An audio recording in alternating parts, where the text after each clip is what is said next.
주일 아침 하나님께 주시는 생명의 말씀입니다. 시편 119편에 있는 전체 말씀이 되겠습니다. 시편 119편 27절 또 건너뛰어서 38절에서 42절 또 건너뛰어서 58절 이 전체를 차례대로 합독하도록 하겠습니다. 시편 119편 27절 말씀 먼저 봅니다. 891쪽입니다. 제 성경책으로 891쪽 시편 119편 27절 같이 천천히 합독하시겠습니다. 나에게 주의 법도들의 길을 깨닫게 하여 주소서. 그리하시면 내가 주의 기이한 일들을 작은 소리로 읊조리리이다.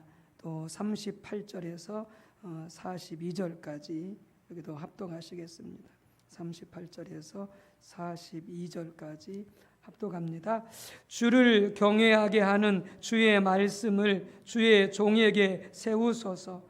내가 두려워하는 비방을 내게서 떠나게 하소서. 주의 규례들은 선하심이니이다. 내가 주의 법도들을 사모하여 싸우니 주의 의로 나를 살아나게 하소서. 여호와여, 주의 말씀대로 주의 인자하심과 주의 구원을 내게 임하게 하소서. 그리하시면 내가 나를 비방하는 자들에게 대답할 말이 있사오리니 내가 주의 말씀을 의지함이니이다. 아멘. 또 마지막으로 58절입니다. 58절입니다. 내가 전심으로 주께 간구하여 싸우니 주의 말씀대로 내게 은혜를 베푸소서. 아멘. 자, 말씀 묵상 계속해서 우리가 함께 말씀을 계속해서 나누도록 하겠습니다. 우리가 찬양과 경배를 통해서 예배를 통해서 하나님을 찾을 뿐만이 아니라 우리가 또한 기도를 통하여서 하나님을 찾아야 되고 또 하나 우리는 말씀 묵상을 통하여서 하나님을 찾아야 됩니다. 이 세 가지 방법이 세 가지 통로가 우리가 하나님께 가까이 나아가는 하나님을 찾는 중요한 세 가지 수단이 되겠습니다. 그래서 어느 하나도 소홀히하지 마시고 이 세 가지를 힘써 날마다 행하시기를 바랍니다. 찬양과 예배, 기도와 말씀 묵상. 우리는 그 속에서 날마다 하나님을 만남으로 우리의 신앙이 더 건강하게 세워져 가고 또 우리 성품과 인격이 주님을 닮아 더욱더 변하여 가게 되어지고 뿐만이 아니라 우리는 더욱더 모든 선한 일을 할 수 있도록 더 준비되어져 가고 세워져 가게 될 줄로 믿습니다. 혹시 이렇게 생각할지 모르겠습니다. 하나님이 나를 안 쓰시지? 나는 준비가 된 것 같은데 이 정도 교회 다녔고 이 정도 열심히 했으면 주님이 나를 쓰셔야 되는데 왜 안 쓰실까? 여러분 한 가지입니다. 우리가 준비가 안 됐다는 것이. 준비가 안 돼서 그렇습니다. 성품도 다듬어져야 되고 신앙도 성숙해져야 되고 그리고 선한 일을 감당할 수 있는 능력과 자질이 구비가 되어져 있어야 되는 것입니다. 우리는 스스로 바라볼 때에 할 수 있다고 생각하고 나는 그만한 자격이 있다고 생각하지만 주님 보시기에는 아니라는 거죠. 아니라는 거죠. 여러분 그러니까 안 쓰시는 거죠. 준비하라는 거죠. 더욱더 세워져 가라는 거예요. 여러분이 사장이라고 생각해 보십시오. 여러분이 경영대라고 생각해 보십시오. 여러분들의 직원을 뽑아 쓰는데 아무나 데려다 쓰실 겁니까? 준비가 안 되었는데 제 시간에 출근하지 않는데 사장이 없다라고 제 마음대로 놀고 있는데 성품이 개차반인데 여러분들 그런 사람을 여러분들 직원으로 쓰겠습니까? 다 고개를 가로 저질러 것입니다. 안 쓴다고. 하나님은요 우리가 사람을 바라보는 기준보다 더 엄격하십니다. 물론 자비롭고 은혜로우시지만 또 우리 모두가 자격이 있어서 주의를 감당하는 것은 아니지만 그럼에도 불구하고 하나님은 여러분 철저히 보십니다. 여러분 준비되셔야 됩니다. 저 또한 더 준비되어져야 되고 더 세워져 가야 됩니다. 주님의 더 큰 일을 감당하기 위해서. 예배와 기도 말씀을 통해서 부지런히 주님 만나는 우리 모두가 다 되어지시기를 주의 이름으로 축복합니다. 하나님을 알기 위해서, 하나님의 뜻을 알기 위해서, 내가 어떻게 살아야 되느냐, 하나님의 그 길을 알기 위해서 우리는 간절히 기도하는 마음으로 하나님의 말씀을 듣고 있고 깊이 생각해야 되는 것이죠. 그게 묵상이죠. 그래서 우리가 지난 시간 세 가지를 살펴보았습니다. 여러분, 우리가 찬양이든지 예배든지 기도든지 말씀 묵상이든지 먼저 해야 될 중요한 자세가 있습니다. 그렇게 하나님을 찾아 나올 때에 모든 염려, 걱정하는 것, 근심하는 것, 두려워하는 것 이번 앞에 다 내려놓아야 됩니다. 찬양하러 나올 때, 예배하러 나올 때, 기도하러 나올 때, 말씀을 듣고 묵상하러 나올 때 여러분들 다 내려놓으셔야 됩니다. 예배하러 나와서까지, 기도하러 나와서까지, 여러분 말씀을 들으러 나와서까지 계속 이 걱정 저 걱정, 이거 어떻게 해야 되나 저거 어떻게 해야 되나 하나님께 맡기지 못하고 여러분들 이렇게 염려한다면 그 예배는요 꽝입니다. 그 기도에 아무 소용이 없습니다. 그런 건데 말씀을 묵상이 안 됩니다. 온갖 염려와 잡념이 내 생각을 가로잡고 있는데, 사로잡고 있는데 무슨 찬양이 집중이 되겠으며 말씀이 집중이 되겠으며 무슨 기도가 집중이 되겠습니까? 안 됩니다. 그냥 대충 하다 가는 거죠. 그냥 성전 뜰만 밟다 가는 것이죠. 여러분 그것이 찬양이든 기도든 말씀 좀 주 앞에 나올 때 다 내려놓으세요. 주님께 맡기세요. 자식 걱정, 돈 걱정, 직장 걱정, 사업 걱정, 미래 노후 걱정 다 주님께 맡기세요. 주님이 아신다고 하지 않습니까? 내가 너 염려를 안다. 너 염려를 다 내게 맡기라. 내게 책임져 줄게. 내가 보장해 줄게. 다 맡기고 나오시기 바랍니다. 주님 앞에 나올 때 주님께 맡깁니다. 나의 염려를 맡깁니다. 나의 문제를 맡깁니다. 나의 근심을 맡깁니다. 주님 맡아주시고 해결해 주옵소서 하고 그 다음에 주님을 바라보는 것이죠. 말씀에 집중하는 것이죠. 이게 바로 뭡니까? 바로 하나님의 얼굴을 구하는 것입니다. 오직 그분을 찾아 나오는 것입니다. 그래서 그분을 알기를 원하는 거죠. 그분의 뜻이 무엇인지를 알기를 원하는 것이죠. 그분의 음성 듣기를 원하는 것이죠. 두 번째는 우리가 지금 살펴봤던 것이 뭡니까? 우리의 지혜로는 하나님의 음성을 들을 수가 없고 우리의 능력으로는 하나님의 뜻을 깨달아 알 수 없으니까 주님 성령을 보내주셔서 지혜와 계시형을 주셔서 하나님의 음성을 듣게 해달라고, 하나님의 뜻을 깨달아 알게 해달라고, 내가 어떻게 살아야만이 바르게 살 수 있는지 그 길을 가르쳐달라고 우리는 기도하면서 그렇게 하나님 앞에 말씀을 깨닫도록 은혜를 구해야 되는 것이죠. 세 번째는 왜 말씀을 깨닫고자 합니까? 우리가 그 말씀대로 살기 위해서, 순종하기 위해서. 이 세 가지가 바로 말씀을 묵상하는 자세입니다. 이런 자세로 말씀을 간절히 기도하면서 말씀을 읽고 자세히 읽고 또 말씀을 쓰기도 하고 또 말씀을 깊이 생각하게 되어지는 이게 바로 말씀을 묵상하는 것이죠. 그런데 오늘 110편, 19편 기자는 묵상을 거기에서 멈추지 않습니다. 그렇게 간절히 기도하는 마음으로 하나님의 뜻을 알기를 그렇게 기도하며 나아가되 거기서 끝나지 않습니다.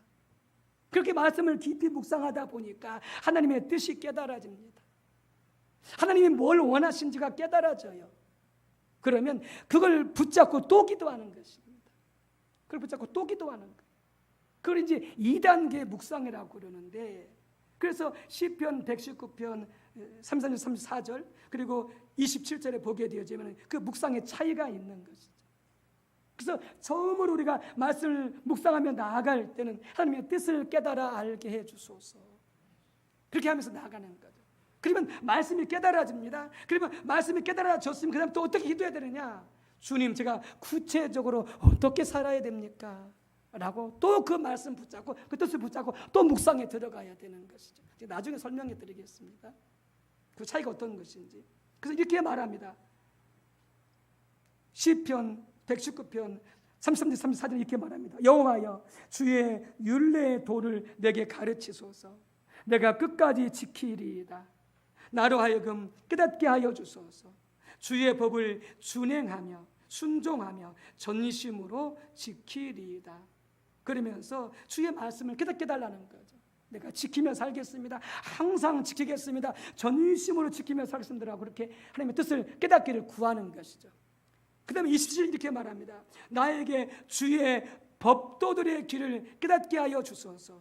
그리하시면 내가 주의 기이한 일들을 작은 소리로 읊조리리이다. 뜻을 깨달았어도요, 그 뜻이 내 삶에 구체적으로 적용이 되어져야 되거든요. 그러면 우리는 더 깊이 기도해야 되는 것이죠. 지금 그 말씀을 가지고 더 깊이 묵상하고 더 깊이 하나님을 찾아야 되는 것이죠. 그 뜻이 구체적으로 내 삶 가운데 어떻게 적용이 되어지고 내가 어떻게 회개하고 내가 어떻게 돌이켜야 되는지 더 깊은 묵상이 필요한 것이죠. 이게 2단계 묵상입니다. 2단계 묵상입니다. 그래서 우리는 하나님께 주신 그 말씀을 붙잡고 계속해서 묵상하는 게 필요하다라고 하는 것이죠. 자, 그 다음 네 번째는 하나님께서 말씀하신 것을 붙잡고 여러분 기도하셔야 됩니다. 기도하셔야 됩니다. 시편 119편의 이 기자는 우리가 배워야 될 또 하나의 중요한 요소가 있습니다.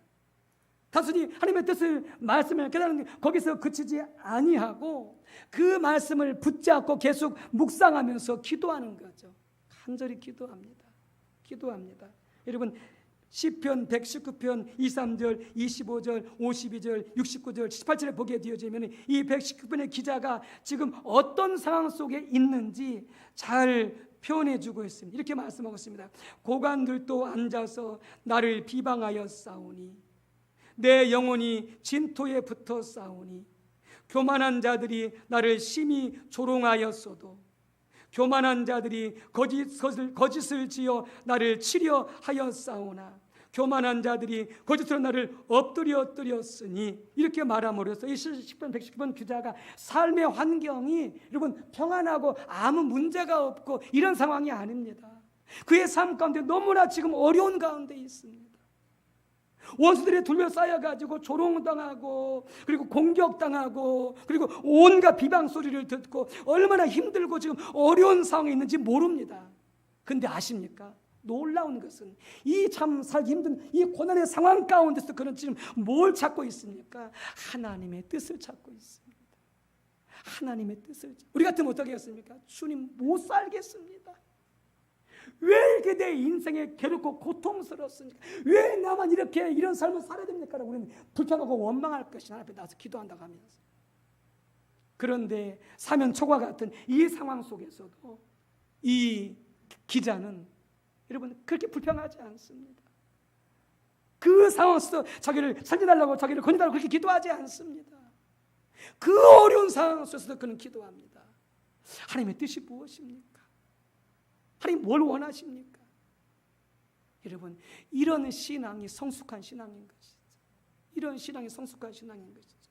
그러면서 그 상황 속에서 하나님 앞에 기도하는 게 뭐냐? 여러분 38편 42절 58절 이렇게 기도합니다. 주를 경외하게 하는 주의 말씀을 주의 종에게 세워주소서. 지금 죽을 지경입니다. 죽을 지경인데도 그는 기도합니다. 종이 하나님의 말씀을 경외하게 도와주시고 주의 말씀을 두려워하게 도와주시고 주의 말씀대로 사는 자가 되게 해주소서. 이렇게 기도하고 있습니다.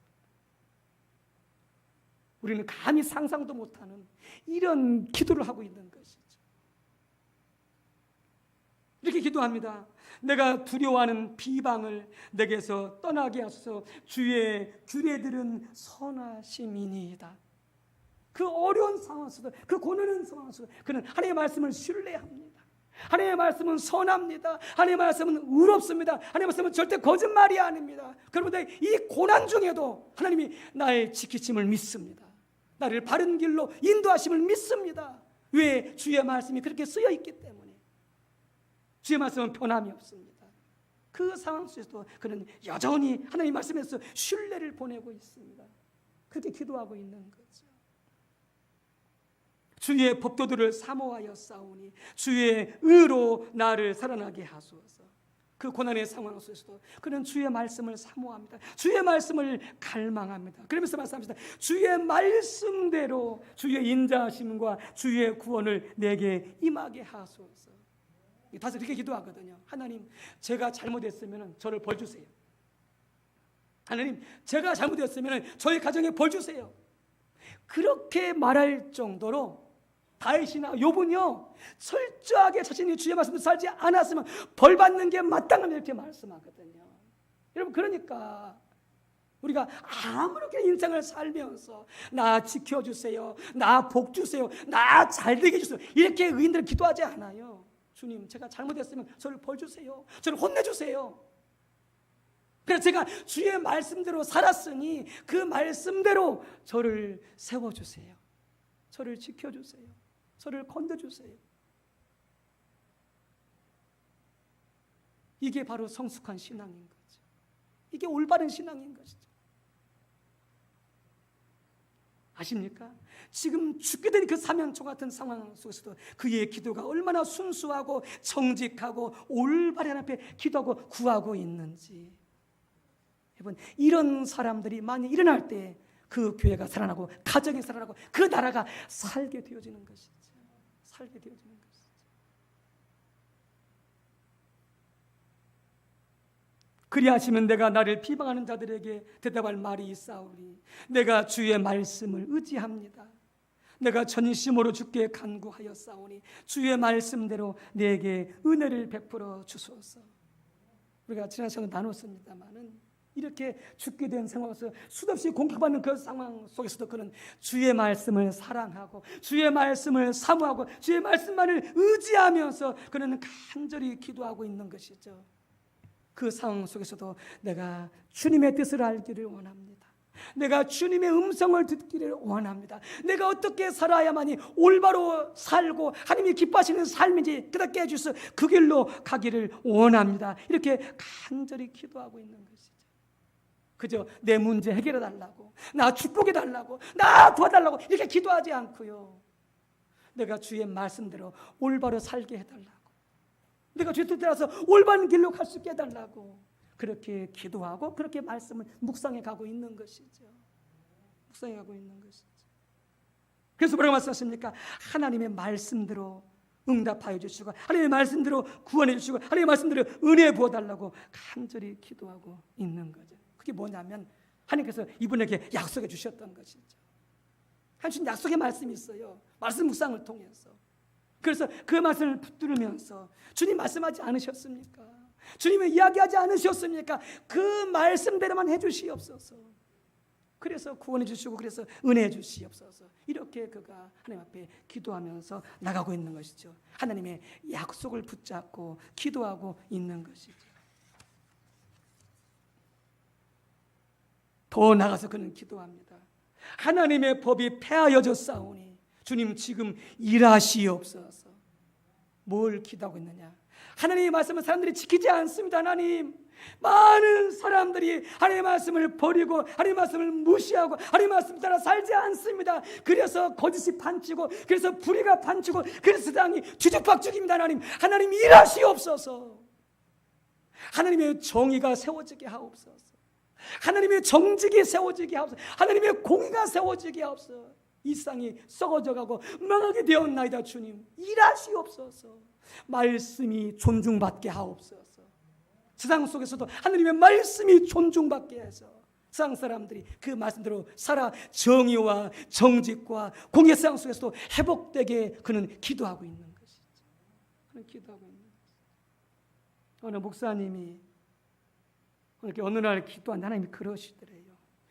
너와 너희 교회는 거짓말이 가득하다 그러시더래요. 근데 이분이 정직하신 분이거든요. 사람이 참 좋으시고 너무나 온순하고 온유하고 정말로 말씀대로 살고 주님 사랑하고 누가 봐도 이분이 기도한 하나님께서 오늘 그러시더래요. 너희 교회와 너희가 얼마나 거짓말이 가득한지 아나요? 회개하라 하나님이 그러시더래요. 그래서 아무리 생각해봐도 거짓말 한 게 없는데 우리 교회가 무슨 거짓말이 있나? 내가 무슨 거짓말? 이게 아무 생각도 없더래요. 여러분, 그래서 아까 기도했던 것처럼 여러분, 하나님의 길을 깨달아 알아야 되는 거예요. 성경 거짓말하지 말라고 되어 있잖아요. 거짓말하지 마. 그렇지, 하나님의 뜻이지. 거기까지만 하면 몰라요, 뭘 거짓말했는지. 그래서 지혜와 계시형이 필요한 거예요. 그래서 2차 묵상이 필요한 거예요. 그래서 계속 기도했다는, 뭘 거짓말했습니까? 제가 우리 교회가. 하나님께서 이걸 지적하시더래요.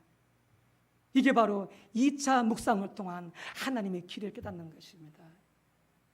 아니, 뭘 말씀하시냐면, 그 당시는 이게 차를 이렇게 몰고 가면은 이게 제한 속도가 있잖아요. 뭐 80, 뭐 100, 뭐 110 이렇게 제한 속도가 있잖아요.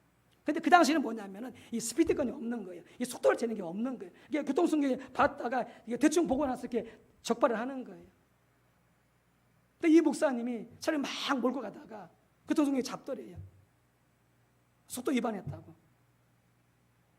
근데 이 목사님 자기 속도 위반인지를 알아요. 근데 교통순경에 딜을 하는 거예요. 아니, 속도를 재봤습니까? 다시 아세요?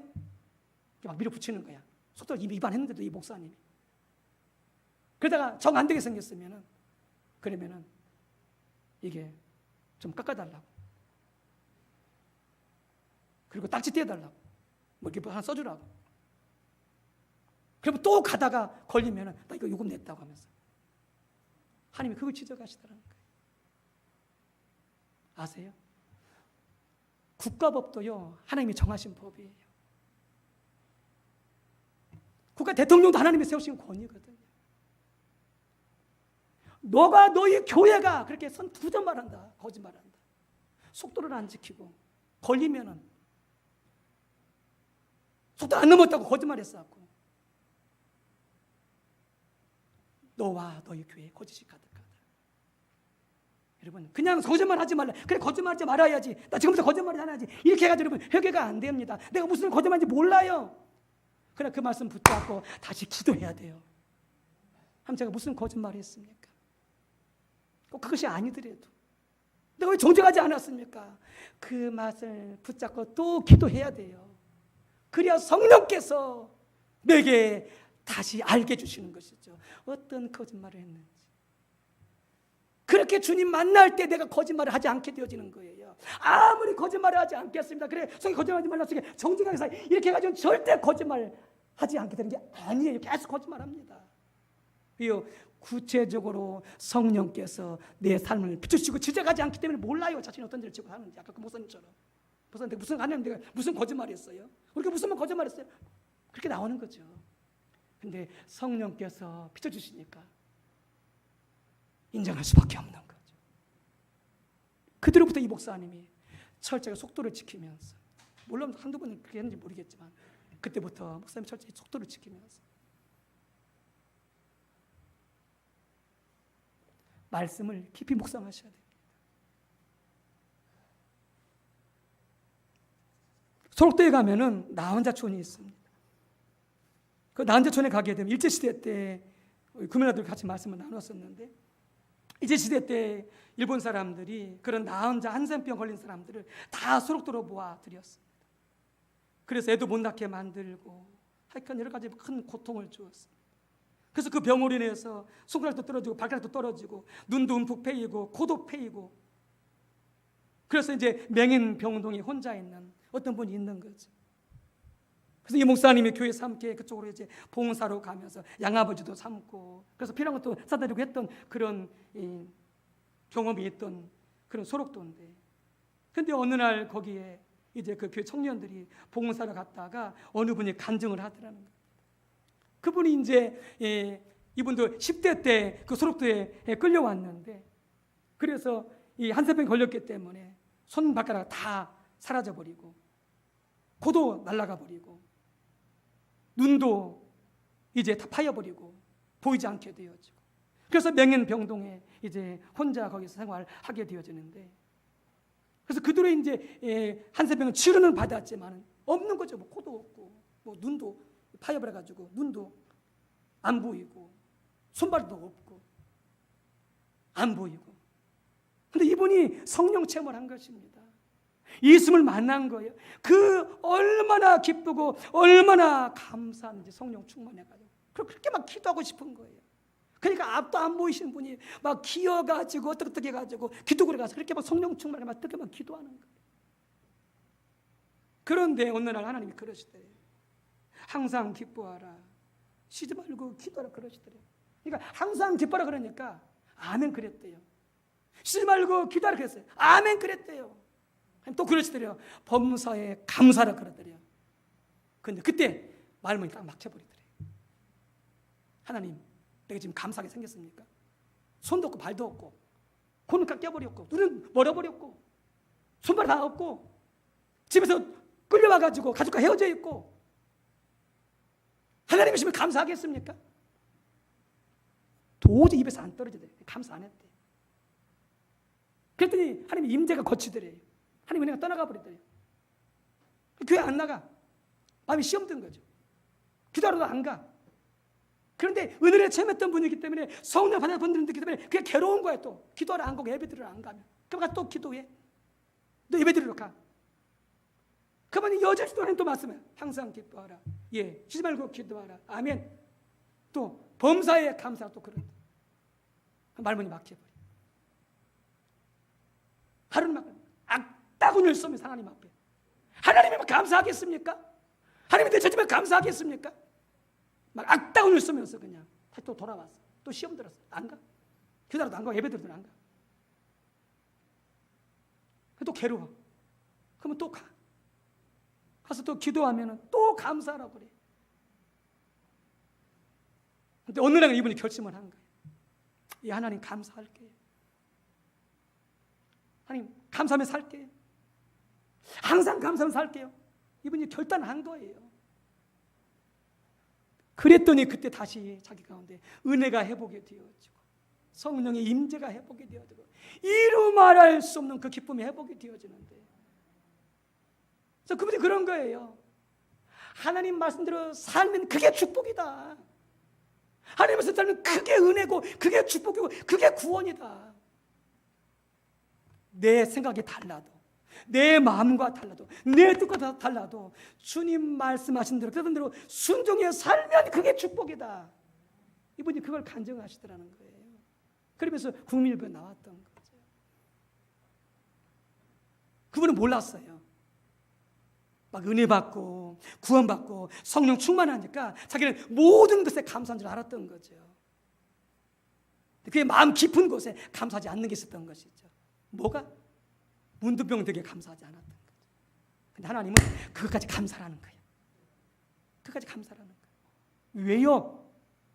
우리는 정말로 용서받을 수 없는, 절대 하나님의 자녀가 될 수 없는 예수님의 십자가의 고난과 부활을 통해서 우리는 구원받고 하나님의 자녀가 되었잖아요.